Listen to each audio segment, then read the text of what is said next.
two racetracks. One that hosts some of the biggest horse races in the world by day. Another that comes alive at night. During the holiday season, horse racing in Hong Kong is electric.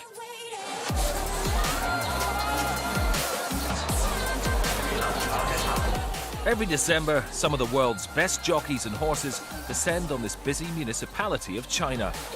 The Hong Kong Jockey Club hosts the International Jockeys Championship under the floodlights of Happy Valley Racecourse, before staging 4 Group 1 races at their other racecourse in Sha Tin a few days later.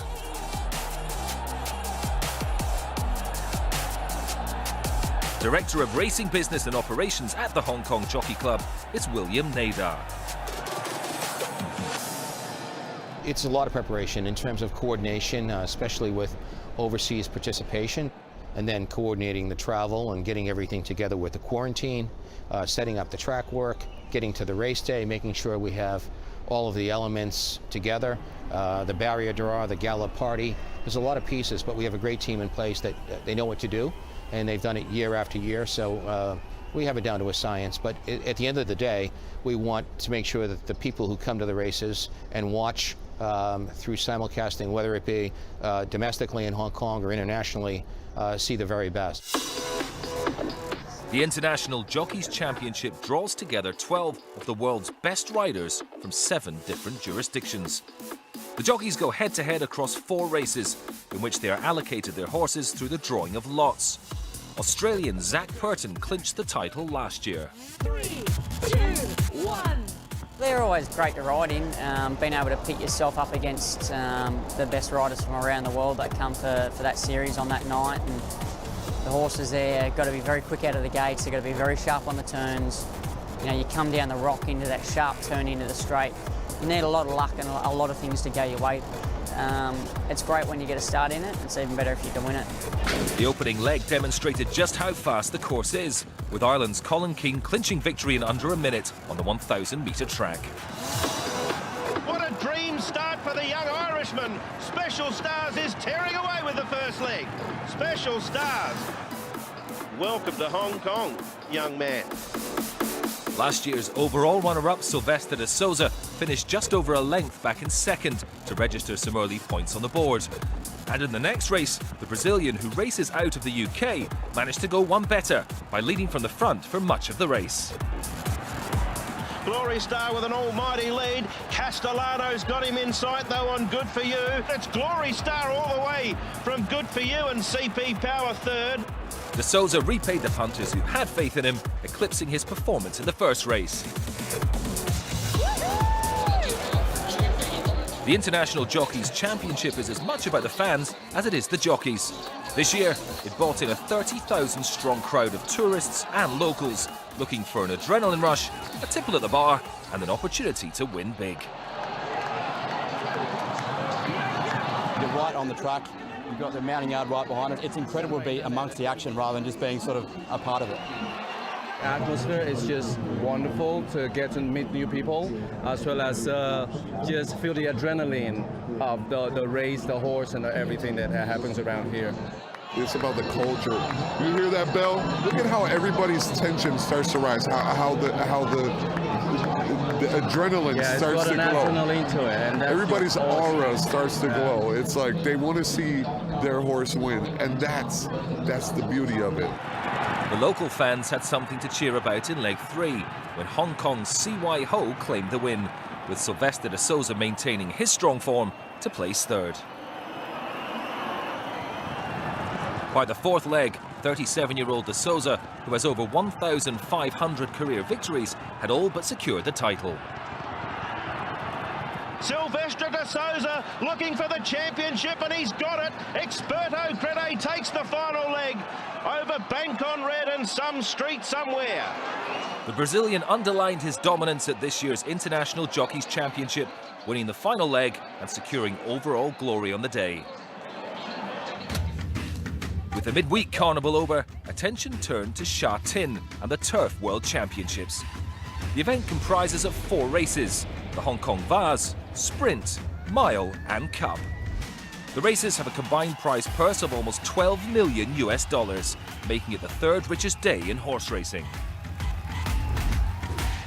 Massive day. I mean, that's one of the big days in worldwide racing, where we get about 25 to 30 horses that come in from overseas to compete in the 4 Group 1 races. It's the Turf World Championships with Group 1 races at 1,200, 1,600, 2,000, and 2,400 meters. So there's about something for everybody, and it's a great opportunity for us in Hong Kong to match our horses, our top horses, against the best from the world. And it's really established as one of the biggest days in racing. The Hong Kong Cup was the day's richest race at over $3.5 million. Among the favourites were Japan's Sungrazer and Hong Kong-based horses Time Warp and Glorious Forever. The midweek champion Sylvester de Souza saddled Glorious Forever in the yellow and black stripes. Now a neck, almost on terms. They're clear from Northern Superstar. Sungrazer and Deirdre winding up late. Glorious Forever fends off his brother. It's like an old backyard stoush between Glorious Forever and Time Warp. Deirdre late. Glorious Forever has won the cup from possibly Deirdre and Time Warp. Sylvester de Souza picked up from where he left off with a perfectly executed front-running ride on Glorious Forever.